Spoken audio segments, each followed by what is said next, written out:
ഛത്തീസ്ഗഡിൽ കന്യാസ്ത്രീകളെ അറസ്റ്റ് ചെയ്ത സംഭവത്തിൽ കേന്ദ്ര സർക്കാരിനെതിരെ കടുത്ത വിമർശനവുമായി സഭാ നേതൃത്വം. ആശങ്കകൾ പങ്കുവയ്ക്കുമ്പോൾ അനുഭാവപൂർവ്വം കേൾക്കുന്ന പ്രധാനമന്ത്രി പ്രവൃത്തിയിൽ അത് കാണിക്കുന്നില്ല എന്ന് കത്തോലിക്ക ക്ലിമിസ് ബാവയുടെ വിമർശനം. കന്യാസ്ത്രീകളുടെ അറസ്റ്റ് മതേതര സ്വഭാവത്തിനും പൗരസ്വാതന്ത്ര്യത്തിനും എതിരായ വെല്ലുവിളിയെന്ന് തലശ്ശേരി ബിഷപ്പ് ജോസഫ് മാർ പാംബ്ലാനി.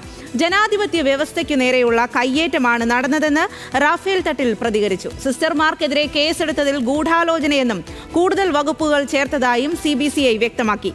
ബോധപൂർവം ന്യൂനപക്ഷങ്ങളെ വേട്ടയാടുന്നുവെന്ന് ആർച്ച് ബിഷപ്പ് അനിൽ കൂട്ടോ.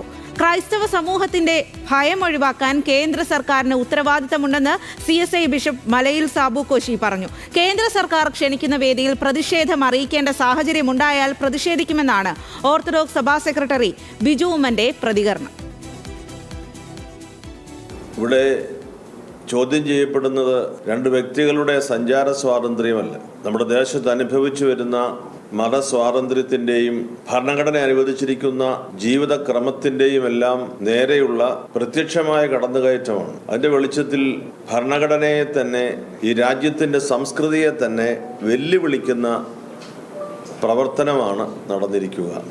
പ്രവർത്തിച്ച് പരിചയമുള്ള സിസ്റ്റേഴ്സിൻ്റെയും വൈദികരുടെയും ഒക്കെയും അറിവോടുകൂടി അല്ലെങ്കിൽ അവരോട് കാര്യങ്ങൾ ചോദിച്ച് മനസ്സിലാക്കിയാണ് ഇപ്രകാരമുള്ള തൊഴിലാളികൾ ഈ വിവിധ സ്ഥലങ്ങളിൽ ജോലി കണ്ടെത്തുന്നത്. അത് മനുഷ്യക്കടത്താണ് എന്ന ഒരാരോപണം ഉന്നയിച്ചുകൊണ്ട് നിസ്വാർത്ഥമായി സേവനം ചെയ്തിരുന്ന ഈ സിസ്റ്റേഴ്സിനെ ജയിലിലടയ്ക്കാൻ കാണിച്ചത് ഭാരതത്തിൻ്റെ മതേതര സ്വഭാവത്തിനും ഭരണഘടന നൽകുന്ന പൗരസ്വാതന്ത്ര്യത്തിനുമെതിരായുള്ള വെല്ലുവിളിയായിട്ട് മാത്രമേ ഞങ്ങളതിനെ കാണുന്നുള്ളൂ. ജനാധിപത്യ വ്യവസ്ഥയുടെ തന്നെ കയ്യേറ്റമാണ്. ഇവിടെ മതത്തിൽ വിശ്വസിക്കുക, നമ്മുടെ ആചാര്യമര്യാദകളനുസരിച്ച് ജീവിക്കുക, അത് ആരുടെയും ഔദാര്യമല്ല, മൗലികമായ അവകാശമാണ്. അതിനെ സ്പർശിക്കുമ്പോൾ ഇത് ബ്രിട്ടീഷുകാരുടെ അടിമത്തത്തെക്കാൾ അടിമത്തമായിട്ട് മാറുകയാണ്. That they were doing human trafficking. Yes. No religious conversion was there at all. But in order to, they were not doing human trafficking at all. It was the